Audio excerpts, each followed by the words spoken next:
So if I asked you to guess your score on the next test, a lot of you might give me a number, right? But if you wanted a better chance of being correct, instead of giving me just one number, what else could you do? Give me a range, right? You say, well, I think I might get an 85, but it might be as low as an 80 or as high as a 90. So you're going to give me a range because you don't know exactly what that number is going to be, but you're pretty comfortable. You're confident that it's going to be within the B range or maybe a low A. So that little room for error is something we're going to focus on now. And there's kind of a funny thing here. I looked it up, and we'll talk about that in a minute. But polling, finding out data, what people think, etc., is a big thing. And one of the things that was going on with Congress in terms of their approval rating at the time of this writing was that Congress's approval rating was pretty dismal. 18% of people approved the way Congress was working. So, all right, not so good there. You're a representative. Hopefully you're taking note. How do you think that 18% rating was calculated? What did people do to get this idea that 18% of people approved Congress? No one asked me. Did anyone ask you? Anyone polled? No. I mean, I really feel sorry for people nowadays who have to do these polls because, I mean, by show of hands, when's the last time you answered a phone number that you didn't recognize? No. That just goes right to voicemail at best, right? So good luck for trying to get a hold of somebody. But people do. That's fine. But you have to get a lot of people to answer certain questions. And it makes a difference as to which order you answer them or which order you ask them as to some of the answers that you get. So there's a lot of care that has to go into doing these polls. So let's take a look at this one. Digging a little deeper into these numbers, 18% of those approved of Congress' job, 70% disapproved, and 12% had no opinion. Okay. If we're going to try and color in this circle, then let's figure out how much should be colored in for each one of these. So, for instance, 18% of people approved of the job that Congress is doing. What would I do to figure out how much of this circle I should color in with that 18%? Yeah, you're going to take 0.18 times 360. That's on page 476. So 360 times 0.18. I'm getting 64.8. And then what else? Then we add 70% times 360. That should be 252, I'm thinking.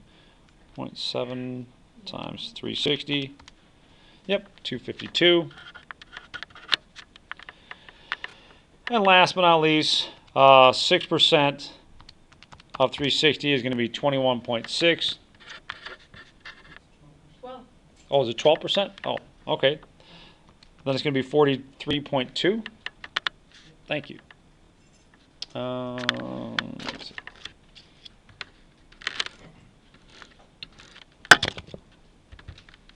So 12% of 360 is going to be 43.2.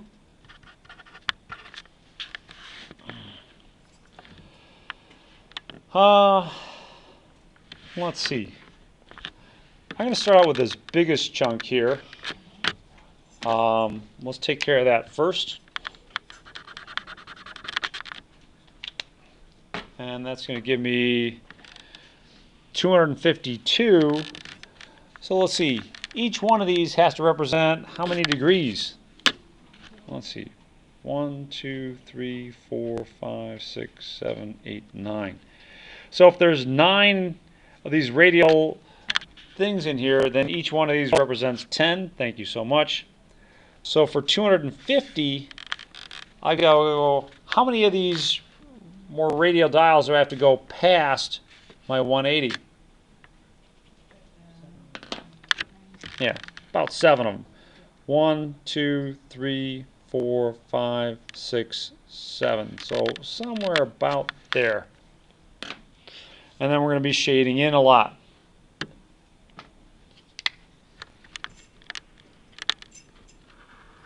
So here, starts here.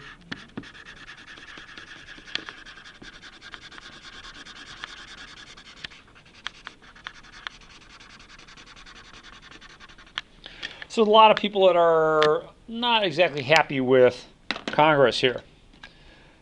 Let's put in the next chunk, which is 64.8 plus my 252. So 64.8, that's going to be about, what, 6.5 of these things? So 1, 2, 3, 4, 5, 6. So somewhere in here. That doesn't feel quite right. 1, 2, 3, 4, 5, 6. Not feeling right though. No, I think you have to move this one up. 1, 2, 3, 4, 5, 6. Yeah, I needed one more here. Yeah, it should have been here.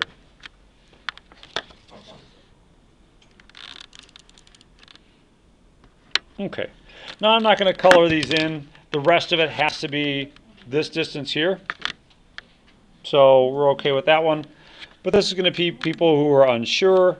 These are people who think that Congress is doing a good job. Asil, question? Is that the yellow? It has to be one more? No? 252, that's, let's see, that's going to be 190, 200, 210, 220, 230, 240. One more. Yeah, I do think I need one more. Thank you. All right, so that's going to mess up everything else then. Thank you. Sorry. It's okay. No, it's my fault. All right, so that's going to move this on up here. All right, I want to be done with this. So that's going to be about there. All right, fine. Look, A+. All right. Let's go down to this graph down here, though. This graph represents, and they were careful not to really talk about which one is which. It says the two lines displayed, one represents the lines who approve of Congress, and the other one represents they disapprove. Try and label which one's which. Which ones approve? Which ones disapprove? You might say that, yeah. Considering that only 18% of people approved it, it's probably this lower one here. So, wow. By the way, what do you notice as the trend goes on from, say, May through November? What's happening with Congress's approval rating? It's tanking, yeah. Not doing so good there. Okay. Yeah, it's tanking.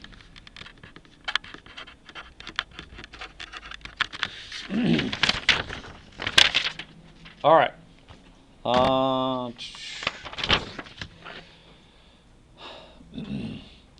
Now, this survey was done by a group of statisticians called Monmouth. I forget where they're at, but that's a pretty respectable name.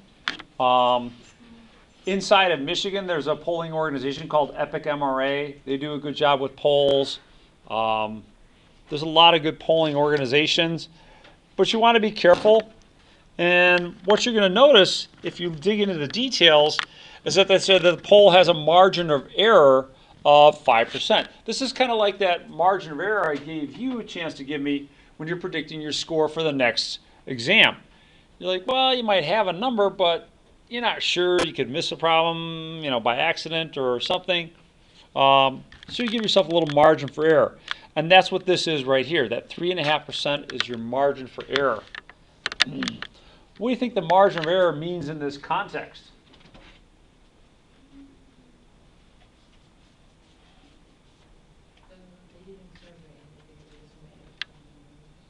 Oh, they made up some numbers? Yes. All right. Well, let's. I don't think Monmouth would be making up numbers because those kind of things come back to bite you. But let's take a look. They said 18% approve of Congress, but that's within 3.5%. So you could be lower by 3%, or you could be higher by 3.5%. I said 3%. I meant 3.5%. So that could be 14.5 to 21.5. Now, we don't know exactly the percentage of people that approve of Congress's job. That's because in order to know that, you'd have to talk to everybody. We only do that once every 10 years. It's called a census. But if you're just trying to estimate that number with a polling, then you're going to have this margin for error term. And we're going to play with that. We're going to work with it and see what happens with it. Can you think of another situation where you're worried about or heard of margin for error? DNA test? Yes. Okay. All right. I'm not sure I've heard of that in context, though. But I think that's cool. Google's not getting you much information on margin for error? No? Okay. It's something we worry about in polling data a lot. In fact, has anyone ever heard of President Dewey? What? President Dewey. And this is long enough ago that I don't think I'm really interjecting politics here. But wins. So Dewey ran against President Truman, and the Chicago Daily Tribune predicted that Dewey would win. And that's because they didn't have an accurate survey. Now, this is back in the 1950s. What did they do back then? Well, it's actually late 40s, I guess. But what did they do for their survey? Well, they did what a lot of people do. They called up a lot of people and said, hey, who are you going to vote for? But this isn't the 2020s where everyone has a cell phone. Back in the 40s, a lot of people didn't have a phone. And if you did have a phone, that meant you were probably a little bit more wealthy. And wealthy people tend to vote, or at least back then, tended to vote which way? Republican. So if you called up a bunch of Republicans and say, who are you going to vote for? And they said the Republican, and you predict the Republican is going to win, you shouldn't be surprised. But their poll was biased. They weren't getting a nice representative sample of people in their poll. And so when they calculated their projection, they said, Dewey's going to win. All right, big egg on their face. Yes, question? All right, let's move on. I don't want to even risk getting into politics too much, but let's move on. So not only do you need to have a representative sample, but you need to have a big enough sample. Says, what do you think it's better to have? A small margin of error or a big one? Which one would you rather have? Small. If you're going to make some predictions, you don't want me to say, on the next test, I think you're going to get it somewhere between a 20 and a 90. That's not really going to be very helpful at all, is it? No, you want a small window. You want me to say, yeah, I think you're going to get between a 90 and a 96. All right, that one you'd be much happier with. So you want a small window, and that's going to depend on the sample size. So you're going to need a good sample in order to get a smaller window. Now there's a formula that we use to calculate that margin of error. That margin of error is calculated this way. P hat, that's going to be the number of people that are polled. It's literally what it's called, P hat. Like it's literally called P hat. So I can say it in French if you want. It'd be P chapeau. All right. In Spanish, el gato with a sombrero. Right. All right. For those of you guys who remember your Dr. Seuss days. In any case, it is P hat. And P hat is going to be calculated as x over n. P hat equals x over n. N is the number of, I'll call them successes. And this is the number of people in the poll or in the survey. So that's how you calculate your P hat. If you want the margin of error, it's going to be 2 times the square root of P hat times 1 minus P hat over n. That's how you calculate that margin of error.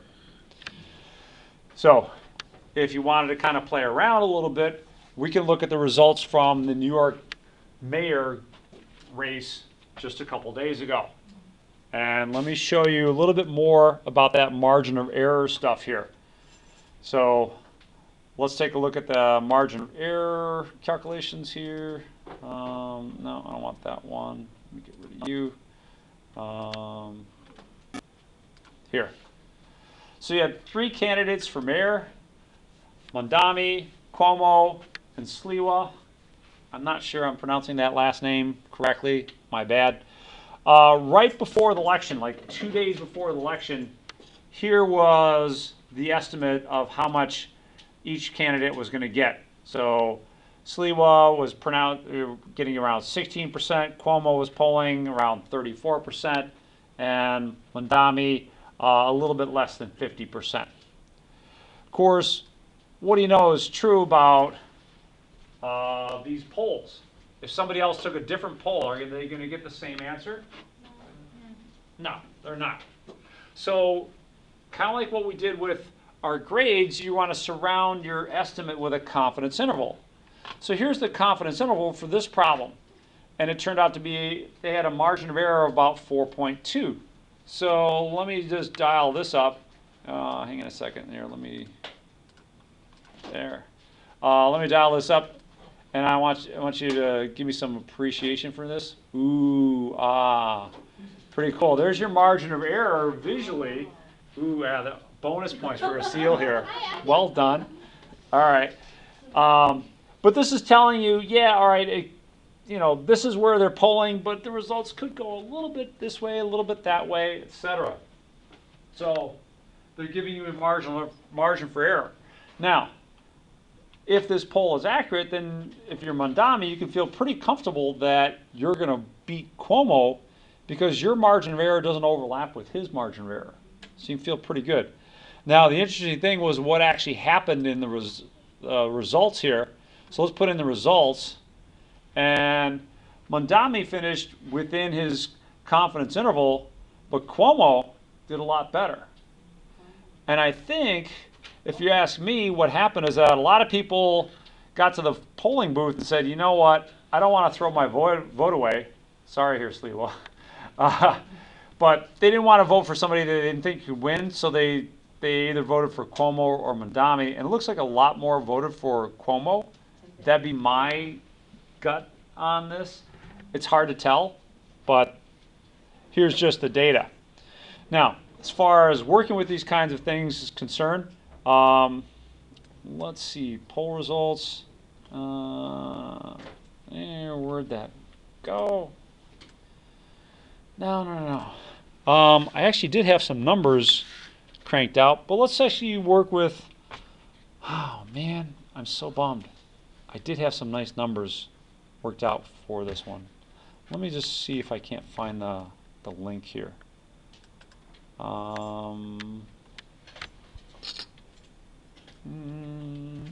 Yeah, here it is.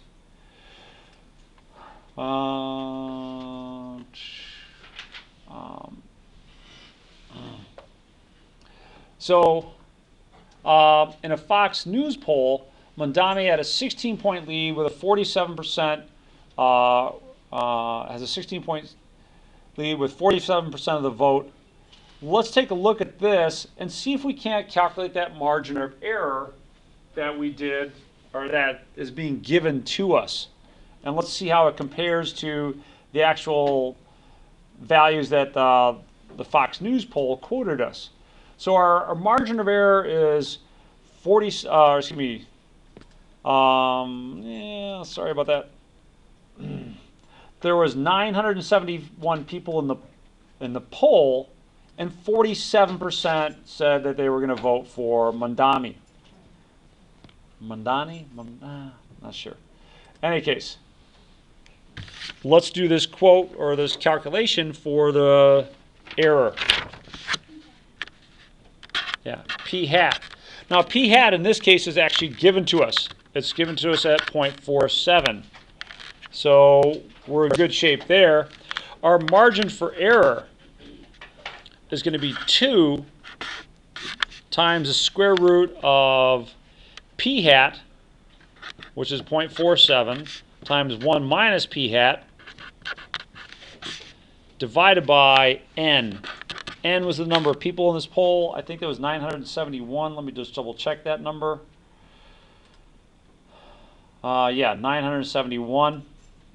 N equals 971. So 971 here. And let's see how we do with our calculation of the margin of error. Does it match what the Fox News organization had? Okay. So take out your calculators again. There's a couple ways you can do this. It's up to you. Let me clear all this stuff out. We want 2, and I'll show you a couple ways to do this. 2 times the square root of 0.47 times, and actually I don't even need the times there. Your calculator is smarter than some of the other software that you could work with. 1 minus 0.47 divided by 971. So that's one way you can do this one.